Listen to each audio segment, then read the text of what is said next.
Првите 30.000 дози на вакцината Pfizer против COVID-19 денови веќе пристигнат во Канада, а имунизацијата започнува во понеделник. Канада е третата земја на светот што ја одобри оваа вакцина. Прва дозвола за употреба на вакцината даде Велика Британија, пошто следуваше Бахрейн. Ковид статистиката во Канада покажува дека од почетокот на пандемијата досега се заразиле приближно 443.000 лица, умреле повеќе од 13.100 пациенти. Во исто време, Европската Унија ја преиспитува безбедноста на вакцината Pfizer-BioNTech, а одобрение се очекува до крајот на годината. On the coronavirus pandemic, right now the European Union is working full speed to review the safety of vaccines and make them available.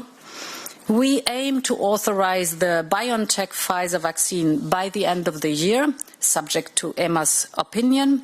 Компанијата Pfizer соопшти дека планира до април да аплицира за добивање целосно одобрение на својата експериментална вакцина за коронавирусот во САД, иако нивната вакцина во моментов чека кај Американската администрација за храна и лекови одобрение за итна употреба. It is not just a formality. We take this very seriously in terms of having the transparency around our process. It's why we have outside experts, because issues, medical issues, scientific issues could be raised that need to be addressed.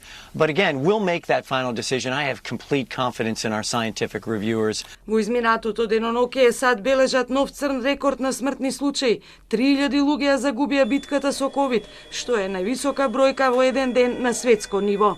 Според инфектолозите, имунизацијата на населението е најважна за да се вратиме на стариот начин на живот.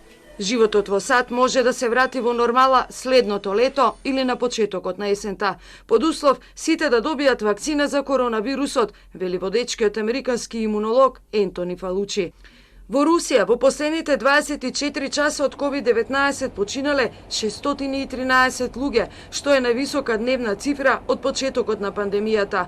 Вкупниот број на починати во Русија се искачи на 45.893, а досега се заразени повеќе од 2,5 милиони луѓе.